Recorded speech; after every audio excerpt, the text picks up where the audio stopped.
Day to Durocher to Snider, it's Double Play with Durocher and Day. With their guest, Duke Snider, here's another chapter of Double Play with Durocher and Day.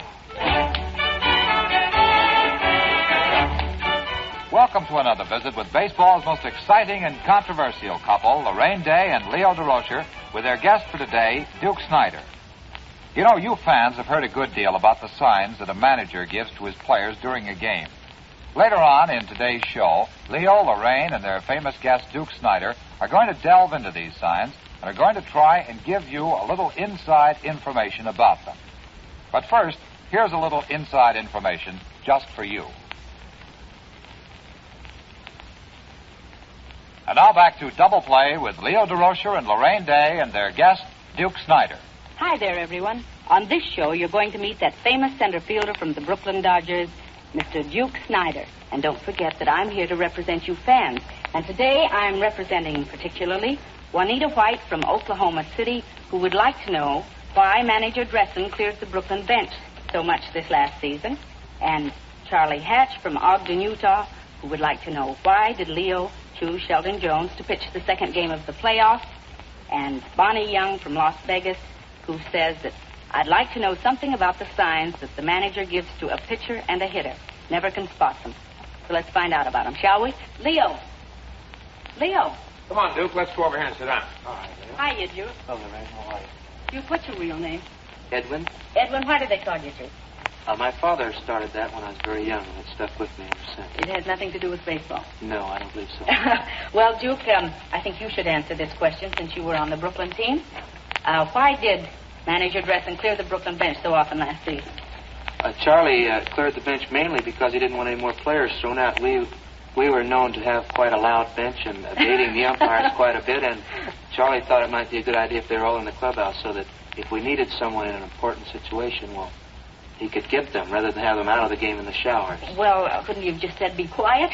That's pretty hard to do if It you is. know some of the umpires in our league. Yes, I'm acquainted with some of them. It seems to me, wasn't there a big rhubarb? That comes right here. She says there's a P.S. that says, who kicked the door down? Why, I don't know. There might be termites in that door up there or something because all of us were in the shower. Must have been very exciting, though, just reading about it in the paper. It was. It made a good story, even though it wasn't true. Well, Leo, we have a question here for you from Charlie Hatch, who wants to know, why did you choose Sheldon Jones to pitch the second game of the playoffs? Duke, weren't you tickled to death that I picked Jones? I sure was. I didn't get any hits that day, but I was tickled to death about it. A lot of other people got a lot of hits. That's right. Well, I'll tell you, I remember very well that I had pitched Magley and Jansen the last 2 days of the season, and that you had said to me, dear, who are you going to pitch today? And I told you I didn't know. And you told me that the good Lord hadn't taken us this far to cast us aside, to get down on my knees and say a prayer, and that he would tell me who to pitch. And, you know, Duke, I was afraid to leave the bedroom without doing it. So I did get down on my knees, and I went to the ballpark, and I pitched Sheldon Jones. And you know what happened. You beat me 10-0. And I remember coming out after the game and getting in the car, and on the way home, Laraine said, well, that's the way the good Lord wanted it. He wants you to win it the hard way. And, of course, my answer was, why couldn't he let us win today just so I could sleep tonight? Make it easy for once.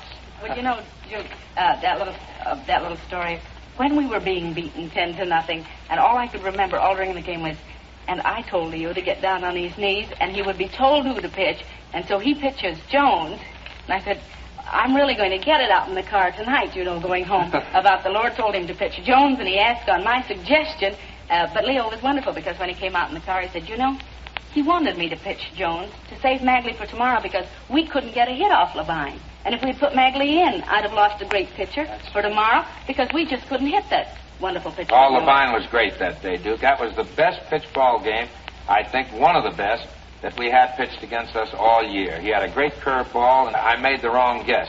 But, of course, you know... No, but you didn't. That's the whole point. You didn't guess wrong. It was the right guess because you couldn't win that game anyway. We couldn't hit Laraine. I would have rather had a good night's sleep if we'd have gotten a few runs, you know. I will say Magley came in or Jansen, just as you said. what good does it do to have them in? Not if Brooklyn gets 10 runs. It doesn't make any difference who you pick. That's right. See, so everything turned out right, and I'm in the clear. You see, Duke, I'm telling you, you don't have to worry about who manages the club. You know who manages the club. That's just what he keeps saying. So after all, an important decision, I never get to open my mouth. Bonnie Young wants to know something about the signs that the manager gives to the pitchers and the hitters. Well, first let's take the signs that a manager gives to the pitcher. He doesn't really give a sign to a pitcher, does he? Doesn't he give the catcher controls the game. He gives all signs. Once in a while, a manager may call for a certain pitch during a game. Well, what does the catcher tell him to pitch to Musial? Well, whatever it is wrong. We ought to pitch under the pitch. plate. It's a better thing if you just forget Musial and Duke and those kind of hitters and pitch underneath the plate or behind them a little bit. They're very dangerous. Yes. Oh, yeah. There was a big rhubarb about it, as I remember. Wasn't there? Oh, Duke, it's just what Duke knows. It's one of those things. You try to pitch a man high and tight, and you just can't thread the eye of the needle all the time, and you get it a little farther in than you really want it to be. But now about this giving signs to the hitter. I've been trying to find out these signs for 3 years. Well, I'll tell you what we'll do. When I managed in Brooklyn, Duke played for me. How about this? I'll give you some signs that we had. For me? All right. Duke, I will give you some signs that we had in 1948. All right. And Duke will stand there and I'll give them. You'll take that bat right there, Duke, and we'll go through the signs and we'll see if you can get them, okay? You've always wanted to know, and we'll answer the question at the same time. All right, and then if I get them, is it a promise that I'll give them to you next season from the box? You've been doing it now for a couple of years. I don't see why you won't continue. Before Leo, Laraine, and Duke give you the lowdown on baseball signs, here's the lowdown on something very special. And now back to Leo, Laraine, and Duke Snider of the Brooklyn Dodgers. Leo is about to perform some of the signs which he gives his players on the playing field, and we're going to try and catch some of these and describe them to you. Okay, now All right. You're going to give the signs to Duke. Duke is going to do what you call. What? Then you'll give them again and see if I can get them. All okay? right. Are you ready? Ready. You Let's watching go. me? Yep. All right.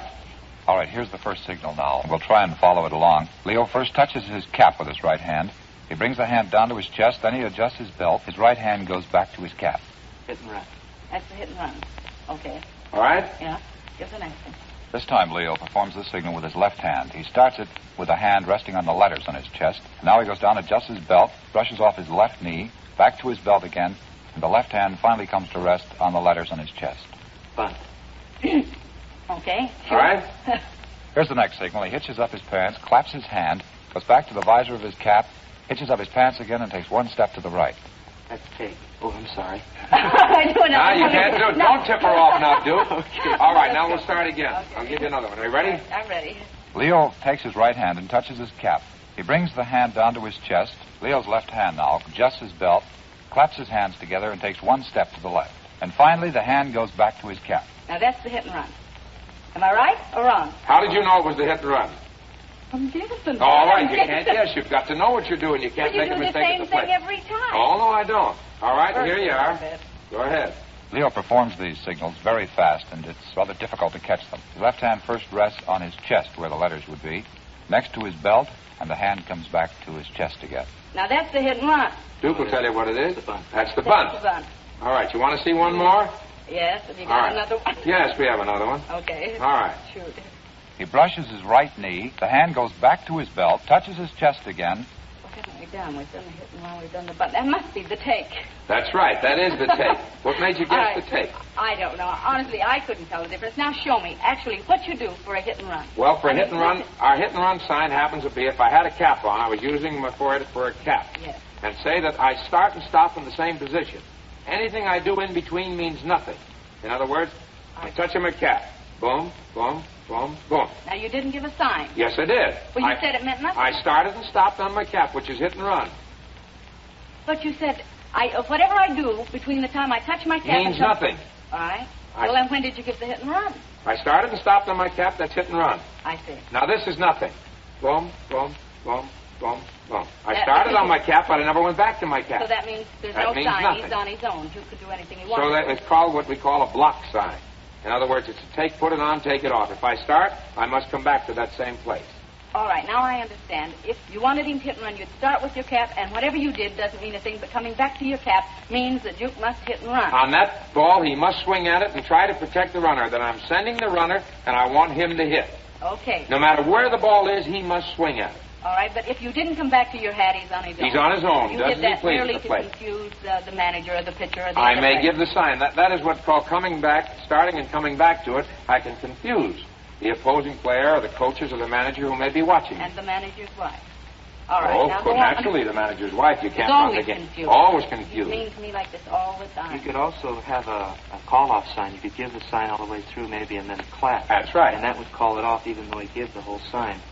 Well, what was Bresson doing all the time he was whistling?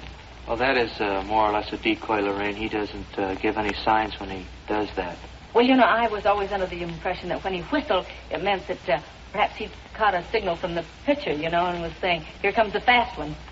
I really shouldn't say anything about that, but he does give them. Yes, and how? I was going to cut right in there. He does catch him once in a while. He's the greatest in the business. He's the greatest third base coach I've ever seen.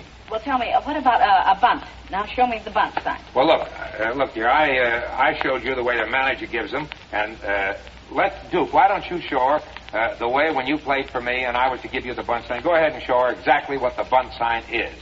That you knew when I was giving you the bunt. The bunt sign was the letters. We don't have any letters here, but, the Giants and the Dodgers who crossed here. Uh-huh. The bunt was with the letters. You had to start and stop there. You can do anything else you want, but you've got to go back to the letters and stop there. That is the bunt sign. Well, now tell me, couldn't say that an opposing player, couldn't he just watch where you ended and know what the sign was the next time you did it? Well, I know. He'd see the sign, and then he'd see the hitter bunt. He saw that you ended with the letter.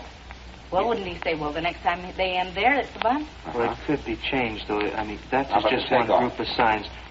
I could do this and fool around with any part of my body and go back here, and maybe then I'd take a step to the right or a step forward or clap my hands and holler, come on, or something. That could be a call-off sign, and then he would be hitting. Well, there is one sign that I want to know about particularly. Just what is the sign that means hit a home run? Why, you... Oh, you're not on the knucklehead. Listen, I'll see you next session, same time, same station. I hope. Now, look, honest Indian, Why, I you will only get- knucklehead. How could... What are you going to do?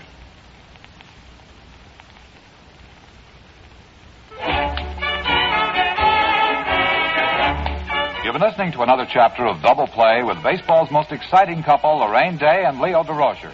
Today, Laraine and Leo had as their guest Duke Snider. Join us when again it's time for Double Play with Leo Durocher and Laraine Day, plus another big-time guest star.